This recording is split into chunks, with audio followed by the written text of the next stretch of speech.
నారా చంద్రబాబు నాయుడు గారికి నాకింత అద్భుతమైన అవకాశం ఇచ్చిన మీకు నా హృదయపూర్వక నమస్కారాలు నేను తెలియజేసుకుంటున్నా. మిమ్మల్ని అందరిని చూస్తుంటే నాకు చిన్నప్పుడు రోజులు గుర్తొస్తున్నాయి. మా గురువులందరూ గుర్తొస్తున్నారు. మొన్న జరిగిన ఉత్తమ ఉపాధ్యాయుల మీటింగ్లో చెప్పా, నేను బ్యాక్ బెంచర్ అని. మాది కొంచెం గోల బ్యాచే, కానీ ఆనాటి టీచర్ మంజుల మేడం గారు నేను తప్పు చేస్తే 2 గట్టి కొట్టేవారు. ఏకంగా నేను వైస్ ప్రిఫెక్ట్ అయినప్పుడు ఒక పట్టుదల, ఒక డిసిప్లిన్ నేర్పించారు రమాదేవి మేడం గారు. అంతేకాదు 10th వరకు నేను నామమాత్రంగా చదివేవాడిని. కొన్ని ఫండమెంటల్స్లో నేను వీక్గా ఉన్నానని ఇక్కడ మా గురు నారాయణ గారే స్వయంగా నాకు పాఠాలు చెప్పిన వ్యక్తి. తర్వాత నేను అమెరికాకి వెళ్తే ప్రొఫెసర్ రాజ్ రెడ్డి గారు నన్ను తీసుకుని, నువ్వు ఇల్లు వదిలి మొదటిసారి వస్తున్నావు, ఇక్కడ విద్యా వ్యవస్థ కాంప్లెక్స్గా ఉంటుందని ఆయన స్వయంగా కూర్చోబెట్టి అసలు ఈ గ్రేడ్ సిస్టమ్ అంటే ఏంటి, క్రెడిట్ సిస్టమ్ అంటే ఏంటి చెప్పిన వారు. ఈ 4 వరలే ఈరోజు ఈ లోకేష్ మీ ముందల నిలబడగలుగుతున్నాడు. వాళ్ళు నాకు నేర్పిన క్రమశిక్షణ, వాళ్ళు నాకు నేర్పిన పట్టుదలనే ఈరోజు నన్ను ఇంత స్థాయికి తీసుకొచ్చింది. యువగల పాదయాత్రలో నిరుద్యోగ యువకుల్ని కలిశాను. మీరందరూ నన్ను కోరింది ఒకటే, గడిచిన 5 సంవత్సరాలు ఒక్క డిఎస్సి జరగలేదు, మెగా డిఎస్సి ఏర్పాటు చేసి ఉపాధ్యాయులుగా మమ్మల్ని నియమించమని మిమ్మల్ని అందరూ నన్ను కోరారు. ఆనాడు చెప్పా, ఓపిక పట్టండి, కూటమి ప్రభుత్వ అధికారంలోకి వస్తుంది, తొలి సంతకం చంద్రబాబు నాయుడు గారు మెగా డిఎస్సి మీద పెడతారని. చాలా మంది అన్నారు ఈ మెగా డిఎస్సి అవుతుందా, ఈ మెగా డిఎస్సిని మేము ఆపి చూపిస్తామని. వాళ్ళకి ఒక్క విషయం అర్థం అవట్లా. సిబిఎన్ అంటే డిఎస్సి, డిఎస్సి అంటే సిబిఎన్. ఆంధ్ర రాష్ట్రంలో 17 డిఎస్సీలు జరిగితే దాంట్లో 14 డిఎస్సీలు ఏకంగా తెలుగుదేశం పార్టీ అధికారంలో ఉన్నప్పుడు నిర్వహించాం. సుమారుగా 2 లక్షల మంది ఉపాధ్యాయులు తెలుగుదేశం పార్టీ అధికారంలో ఉన్నప్పుడు నియమిస్తాం జరిగింది. మన ఉత్తమ ఉపాధ్యాయుల మీటింగ్కి వెళ్తే అక్కడ గౌరవ ముఖ్యమంత్రి గారు అడిగారు, తెలుగుదేశం పార్టీ హయాంలో ఉపాధ్యాయులుగా నియమైన వాళ్ళని అందరినీ నుంచోమంటే 99% మంది ఆనాడు నుంచునే పరిస్థితి. ఒక్కసారి అందరు ఆలోచించాలి. 16,000 పోస్టులతో డిఎస్సి, ఎస్సీ సబ్ క్లాసిఫికేషన్ జరిగింది, మొదటిసారి మేము ఇంప్లిమెంట్ చేశాం. Vertical horizontal reservation, sports quota, physical handicap quota, ఇట్లా అన్ని పరిగణలో తీసుకుని మేము ఏర్పాటు చేశాం. గడిచిన అన్ని నోటిఫికేషన్లు మేము తీసుకున్నాం. కోర్టులో పడిన అన్ని కేసులు తీసుకున్నాం. ఒక్కొక్కటి చదివి పక్కడబంది నోటిఫికేషన్ ఇచ్చిన ఘనత ఈ కూటమి ప్రభుత్వాన్ని. గౌరవ ముఖ్యమంత్రి గారి అనుమతితో కొంతమంది అధికారుల్ని ఈ సభాముఖంగా నేను గుర్తించాలనుకుంటున్నా. మొదటిది గౌరవ సెక్రటరీ ఫర్ ఎడ్యుకేషన్ కోన శశిధర్ గారు, రెండోది కమిషనర్ స్కూల్ ఎడ్యుకేషన్ విజయరామరాజు గారు, మూడోది ఎస్పీడి సర్వశిక్ష అభియాన్ శ్రీనివాస్ గారు, నాలుగోది ఆకుల రమణ గారు.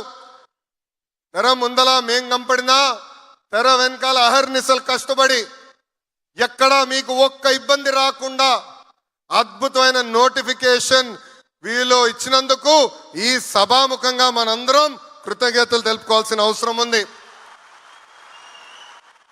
సమిష్టి కృషి వల్లనే మెగా డిఎస్సి మెగా హిట్ అయింది. 150 రోజుల్లో 150 కేసులు వేసినా ఈ రోజు మీకు ఆఫర్ లెటర్ కూడా అందించిన ఘనత ఈ కూటమి ప్రభుత్వాన్ని.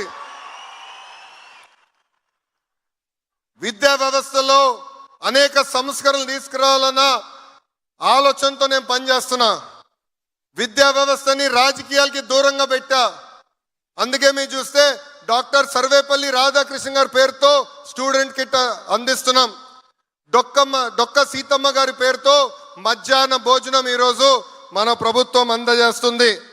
అంతేకాదు మోడల్ ప్రైమరీ స్కూల్, నేను విద్యాశాఖ మంత్రి అయినప్పుడు గౌరవ మంత్రి నారాయణ గారు నాకు చాలా స్పష్టంగా చెప్పారు, లోకేష్ విద్యా వ్యవస్థ బాగుపడాలంటే 1 క్లాస్ 1 టీచర్ మీరు ఇవ్వండి అని. గతంలో కేవలం 1200 స్కూల్స్ ఉండేది.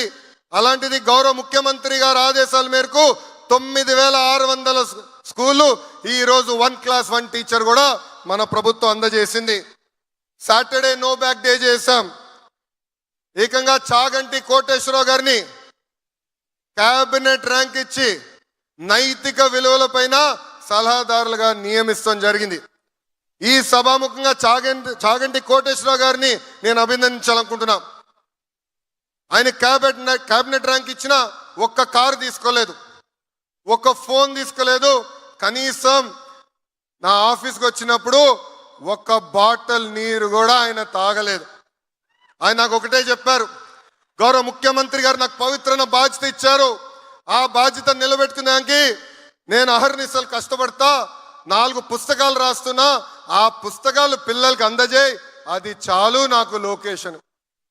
అంతేకాదు ఈరోజు సమాజం చూస్తున్నాం, మహిళల పైన దాడులు పెరుగుతున్నాయి.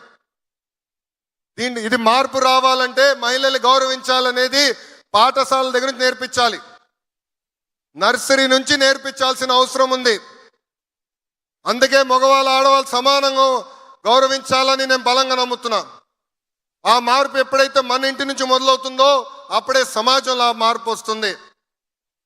మా ఇంట్లో మేము చూసా, మా తల్లి ఏనాడు వ్యాపారం చేయలేదు, కానీ గౌరవ ముఖ్యమంత్రి గారు లేదు, ఇప్పుడు నేను మంత్రి అయ్యాను, కంపల్సరీ నువ్వు వ్యాపారం చేయాలని బయటికి తీసుకొచ్చారు. మహిళల్ని గౌరవిస్తాం, స్వయంగా నేను నా ఇంట్లో చూసా. అందుకే ఈరోజు మహిళలంటే నాకు ఎక్కడ లేని గౌరవం. మీరు ఒక్కసారి ఆలోచించండి, 1st class 2nd class text books మేము మార్చాం. దాంట్లో ఇంటి పనులు ఫోటోలు ఉంటాయి, ఆ ఫోటోలంతా ఆడవాళ్ళు చేసే ఫోటోలు పెట్టారు. దీనికి ఫుల్ స్టాప్ పెట్టాలి, ఇంటి పనులు కూడా 50% మగవాళ్ళు 50% ఆడవాళ్ళు చేసే ఫోటోలు పెట్టాలని మేము పుస్తకాలు కూడా మార్చే పరిస్థితి. ఇట్లా అనేక సంస్కరణలు మేము తీసుకొచ్చాం. గౌరవ ముఖ్యమంత్రి గారు గతంలోనే చెప్పారు, ప్రతి ఏటా డిఎస్సి మేము నిర్వహిస్తాం. నవంబర్లో మళ్ళీ టెట్ మేము పెడుతున్నాం. సుమారుగా 3,40,000 మంది మొన్న టెస్ట్ రాశారు. అధైర్యపడద్దు, మళ్ళీ డిఎస్సి మేము నిర్వహిస్తాం పారదర్శకంగా. మళ్ళీ మేము వచ్చే సంవత్సరం డిఎస్సి ఓపెన్ చేస్తామని ఈ సభాముఖంగా తెలుపుతున్నాం. 150 రోజులు ఒక చరిత్ర, నెవర్ బిఫోర్ నెవర్ ఆఫ్టర్. మీ అందరి దయ వల్ల, ఆంధ్రుల ఆశీస్సుల వల్ల 3 తరాలు మా కుటుంబంలో డిఎస్సి నిర్వహించడానికి అవకాశం వచ్చింది. విశ్వవిఖ్యాత నట సార్వభౌమ స్వర్గీయ శ్రీ నందమూరి తారక రామారావు గారు కానివ్వండి, గౌరవ ముఖ్యమంత్రి చంద్రబాబు నాయుడు గారు కానివ్వండి, విద్యాశాఖగా మీ లోకేష్, నాకు ఇంత అద్భుతమైన అవకాశం మీరందరూ నాకు ఇచ్చినందుకు చేతులెత్తి నమస్కరిస్తున్నా. నన్ను చిన్నప్పుడు చాలా గారాభంగా ఇంట్లో పెంచినవాడు, కానీ రాజకీయాల్లోకి వచ్చిన తర్వాత నాలో చాలా మార్పు వచ్చింది. 2019 ఎన్నికల్లో గౌరవ ముఖ్యమంత్రి గారు అన్నారు, నువ్వు ఎక్కడ పోటీ చేస్తావంటే మంగళగిరిలో పోటీ చేస్తా అన్నా. ఆయన అన్నాడు, ఎందుకు